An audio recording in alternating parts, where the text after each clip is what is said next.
ready? Let's start filling some shocks up.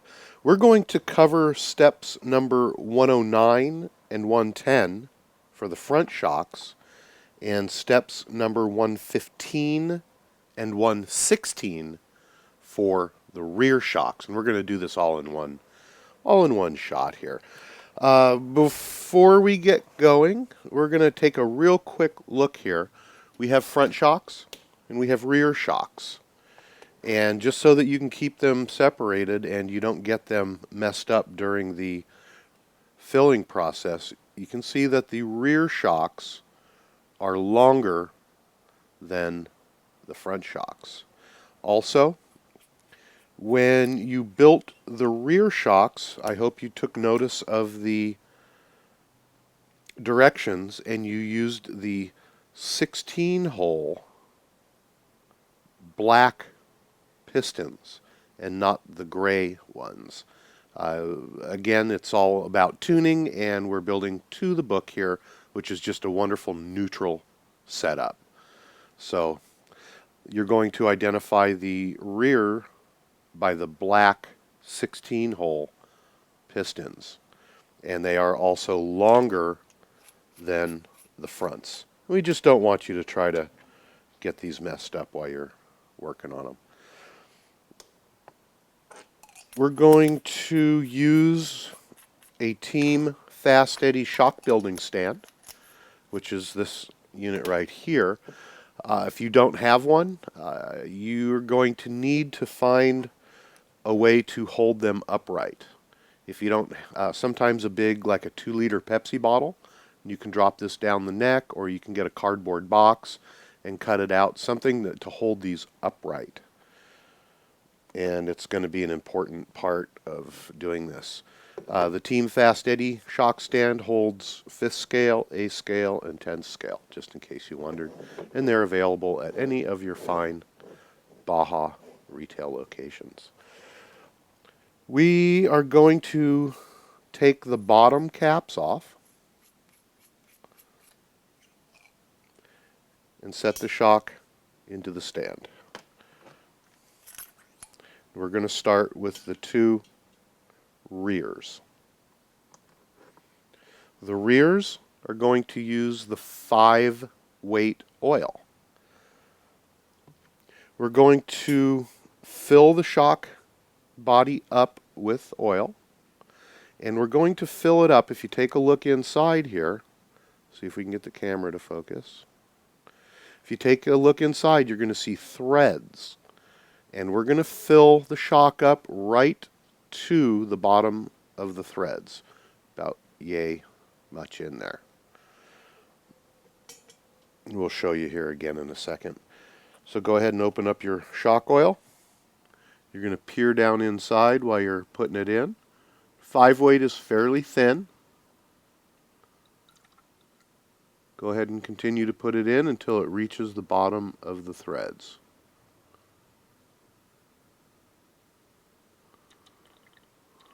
Okay, there's one.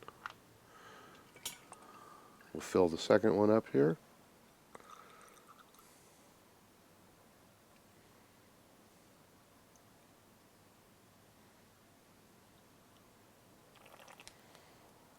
And you don't have to be that accurate as long as it comes close. See if we can, you can see it comes right to the bottom of the threads there. I've got it tilted a little bit, so you're not going to see all of it.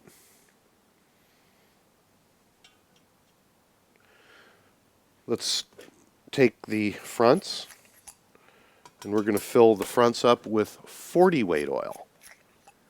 And again, as you can see, they are shorter than the rears. 40-weight oil is quite a bit thicker, so it takes a little longer to dribble it in there. Alright, we just about got the rears filled up here. The other thing that you're going to do is grab a plentiful amount of absorbent paper towels or rags, because this can get messy.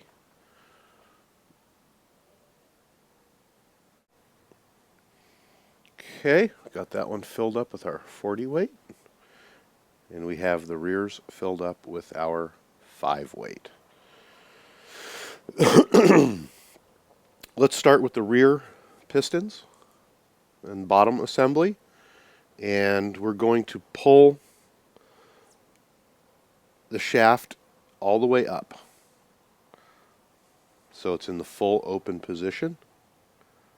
We're going to set that down in, and we're going to screw it in. Don't get it cross-threaded, but we're going to screw that in probably about halfway. Let's do that with both. We're doing this for a couple reasons at this point. First off, we're going to cap these off just in case we knock one over or something. We're not going to end up with fluid all over the place. And also, it's a good time to put these in just to keep our shafts from getting confused, putting the wrong ones in the wrong bodies. Short shafts in the short bodies, long shafts in the long bodies. You can see there's a little bit of fluid starting to leak out on that one.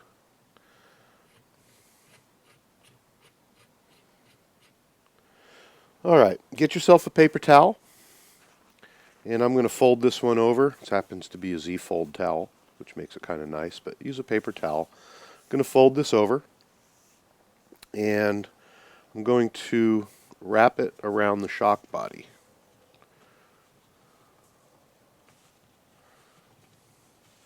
And that's going to catch any of the fluid that comes out. An optional thing that I like to do, and again, this is just from experience, I'm going to put a little rubber band on this just to hold it in place. Just keeps it from slipping. Okay. What we're going to do at this point is we are going to screw this cap in slowly. I'm actually going to hold on to the cap and screw the body. And now you start to see some bubbles coming up and fluid coming out. Let's get that, and you can see the bubbles. Just keep turning it. And at this point, we're going to push the shaft in just a little bit. And you can see more bubbles and fluid starting to come out. Now, this takes a little bit of a feel. I'm going to hold onto the cap with my fingers and push down on the shaft as I'm screwing this in.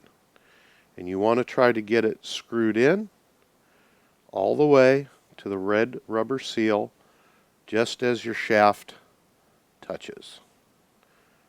Just like so. As soon as that seal touches, you can see a little bit of that red seal there. Take a look around and make sure it's not being pinched. You don't want that to get pinched. If it's pinched, back it out just a little bit and then screw it back in. Okay, once you're convinced that it's not pinched, very slowly screw it in. And I'm feeling this one getting pinched a little bit, so I'm going to back it out a little bit and then go ahead and screw it back in. And before it's all the way clamped down, I'm going to take a look and make sure that it's not being pinched. And once I'm convinced, just hand tighten it. Okay. I'm going to use this. I'm going to wipe off any of the excess shock oil and take it off. That's about the cleanest way to do it. I'm going to do this one more time.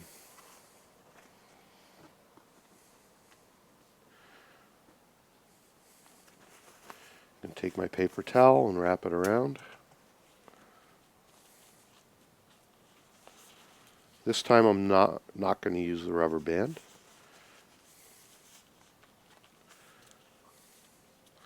Just makes it a little bit more difficult because you've got to use two hands here. I'm going to keep spinning this until I see bubbles come out. And then at that point I'm going to push down on the shaft slowly till we get just fluid. And then I'm going to spin this as I push down on the shaft, trying to meet the rubber gasket with the body just as the shaft bottoms out.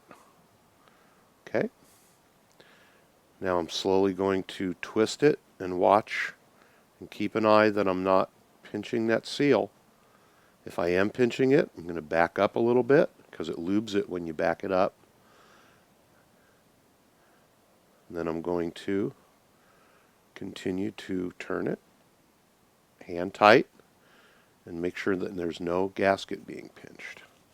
That camera's not wanting to focus very well. I'm going to wipe off the excess and move to our next shock. Now that was the lightweight 5-weight in the, I'm sorry, that was the lightweight, you know what? I made a boo-boo.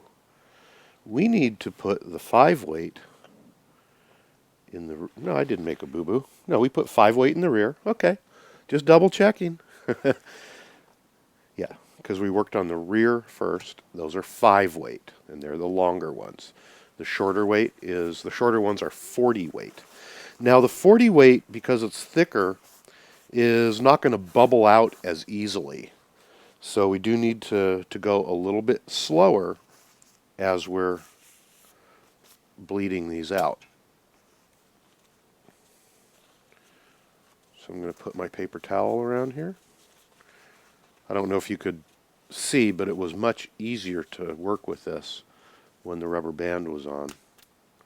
So we're going to put a rubber band back on this one. Okay.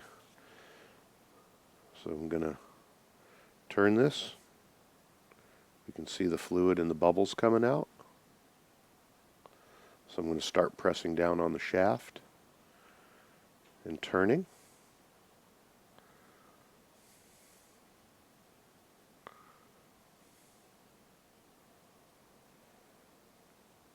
Have that shaft be all the way pressed down when we meet the rubber seal. Going to watch and make sure that we're not pinching the rubber seal as we hand tighten it up. Going to back it off and move it a few times. It helps lubricate that seal. And we're done.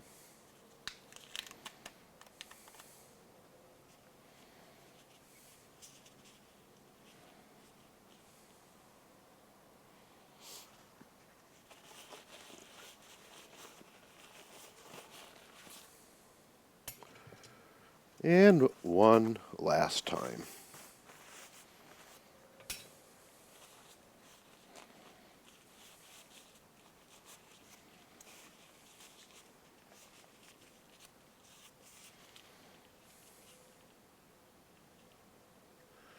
Spin it in until we get bubbles.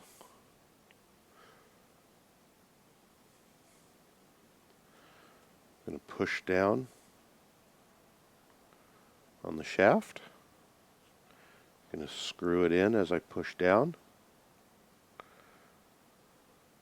so that when we're fully compressed is when the rubber meets the body. I'm going to go back and forth a few times to lube that seal up. I'm going to continue to tighten it, making sure we don't pinch. Okay, there we go.